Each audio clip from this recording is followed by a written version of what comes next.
to Muhammad's Exactly, time. that's right. And before we started, we were talking briefly about a man named Abdullah ibn abi Sarh. Yeah. And this is an interesting individual because he wasn't just a Muslim. He was one of Muhammad's original scribes. Exactly. So Muhammad was illiterate. He couldn't write, but he would recite passages of the Quran. He would recite verses, and someone would sometimes write them down for him on fragments of bones or rocks or leaves. And one of his scribes, one of the guys who could write, was Abdullah ibn abi Sarh. Now, this man didn't remain a Muslim. He apostatized, and for good reason. Now, what I'm going to quote is Ali ibn Ahmed al-Wahidi, Asbab al-Nuzul, the occasion or the reason for revelation, and his exegesis of chapter 6 of the Quran, verse 93. And by the way, all the references that David gave you and I gave you can be found online on Muslim websites, or even if you go to our websites. If you go to answeringmuslims.com or answeringislam.org, we have the references and the books and the authors, so that you can go back and verify this for yourself. But chapter 6 verse 93 has this to say about those who saith, I will reveal the like of that which Allah hath revealed. Now notice that, I will reveal the like of that which Allah hath revealed. If you don't have recourse to these Muslim sources, you'll have no idea what in the world this passage is talking about. Let's read the historical context or occasion of this passage. This verse was revealed about Abdullah ibn Sa'd ibn abi Sarh. Abdullah ibn Sa'd ibn abi Sarh. This man had declared his faith in Islam, and so the Messenger of Allah called him one day to write something for him. When the verses regarding the believers were revealed, and he quotes chapter 23, verses 12 to 14, the Prophet dictated them to him. When he reached up to the part that said, and then produced it as another creation, Abdullah expressed his amazement at the precision of man's creation by saying, so blessed be Allah, the best of creators. The Messenger of Allah said this. Now watch this. This, Abdullah's expression, is how it was revealed to me. He actually took the praise, exclamation of Ibn Abi Sarh, and said, well, that's part of the revelation included. So when he saw it, this is a reaction. And again, to me it's funny. It's clear as day that Islam cannot be from God. At that point, doubt crept into Abdullah.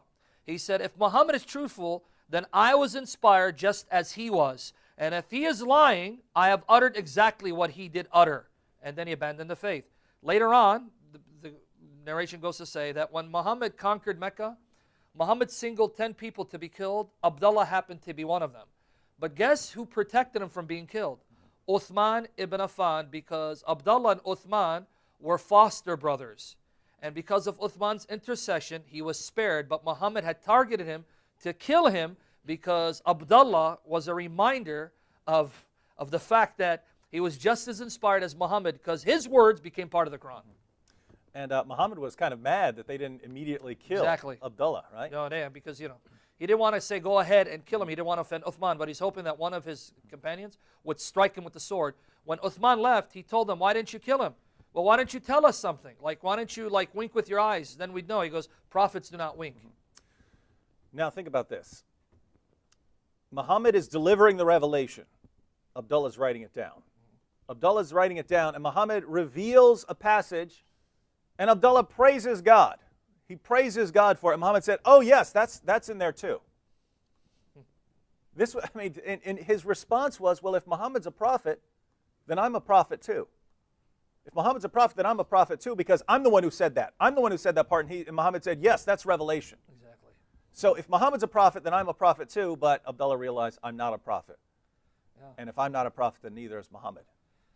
Isn't it interesting that because he comes from a pagan background, he doesn't say that Allah's the best creator. The best of creators, implying there are others, and Allah happens to be one of them, even though he's the most supreme. And yet Islam's supposed to be the purest form of monotheism out there. Assalamu alaikum and hello to my non-Muslim viewers. Christian psychopath David Wood and Sam the Scam Shamoun, whose wife recently dumped him after cheating on him with another Arab man. What a sad state of Sam Shamoun. Anyways, I want to talk about the case of Abdullah ibn Sa'd ibn abi Sarh and the whole apostasy thing. So basically, David Wood and Sam Shamoun basically say that Abdullah ibn Sa'd ibn abi Sarh wrote his own words into the Quran. Then he said, what is this? Then he left Islam. and he apostated after he realized that anybody can add words into the Quran, and the Prophet Muhammad allowed it. So then he realized Islam is a sham, so he left Islam and he joined the polytheist. So what is the source behind that story of him changing the Quran and things like that? That story comes from something called it comes from the Tafsir. It doesn't come from any kind of authentic. It doesn't come from like Sahih Bukhari, Sahih Muslim, Abu Dawud, etc., etc. It comes from the Tafsir literature. Let's see. I'll give you the reference. The reference is Tafsir Anwar Tanzil wa Asar al-Tawil by Abdullah ibn Umar al-Bawadi. And then it comes from al-Sira al-Iraqi. And it comes from Sira al-Iraqi. So it comes from the Tafsir. It comes from the Tafsir literature. Tafsir, that whole story of him changing the Quran. Tafsir Anwar al-Tanzil wa Asar al-Tawil by Abdullah ibn Umar al-Bakhlawi. Again, I apologize if I'm mispronouncing the names. The name, and then it comes from that Tafsir that Sam Shamoun mentioned. Tafsir Azan al whatever that Tafsir I forgot the name, but whatever that Tafsir he cites. So is that story true? No, it isn't. First of all, what do Muslim scholars themselves say about Tafsir literature? Is the Tafsir does Tafsir have authentic, hadith or sayings about the Prophet Muhammad or his companions or other Islamic figures? No, they don't. Ibn al-Kamal said Tafsir books are filled with fabricated traditions. This is found in Faiz al-Qadeer, Volume 1, page 27. And Imam Jalaluddin Suyuti in his book al-Itqan, Volume 2, page 471, says that three things are unreliable: Tafsir, epics, and battles. Because most of them are narrated through disconnected chains. So, and again, I'll post the references below. So, according to Sunni Tafsir books, and Shia Tafsir books are all fabricated. They're even worse. But anyways, according to Muslim scholars, Tafsir books are filled with fabricated traditions. And again, these are Muslim scholars, and the Quran says follow the Prophet Muhammad, and Prophet Muhammad said follow Muslim scholars. So we have to follow what the Muslim scholars say. So this whole story about Abdullah ibn Sarh changing the Quran at a whim is false. It's a false story. There's no there's no reliable chain of transmission for it. So why did Abdullah ibn abi Sarh apostate? Why did he leave Islam? Well, there's no reason given. It just says in Sunan Abu Dawud, book 39, hadith number 4345. Again, I'll be posting the references below. It just says that Abdullah ibn Sarh joined it just says Satan made him slip and he joined the polytheist. And then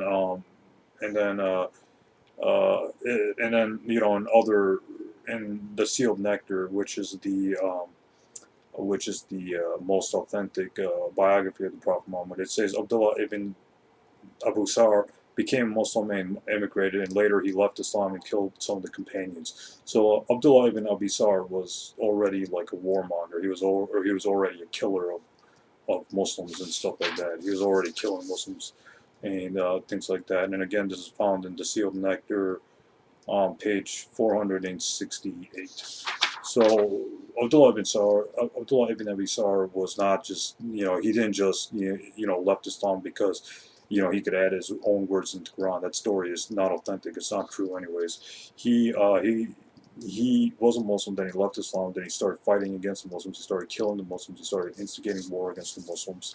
So, so he was already a warmonger. He was already a war criminal.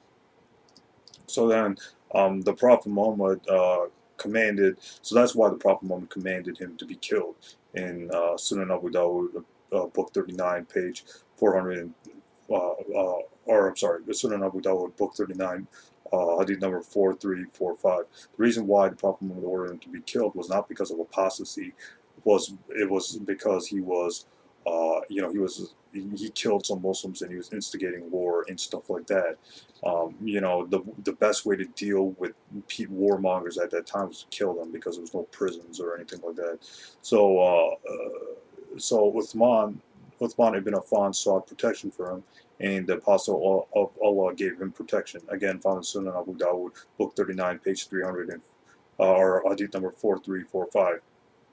So that's the whole story behind Abdullah ibn abi Sarh. He left Islam and he fought Muslims and he started killing Muslims, and that's why the Prophet Muhammad originally wanted him to be killed. But Uthman sought protection for him, and later on Abdullah ibn abi Sarh converted back to Islam, and Imam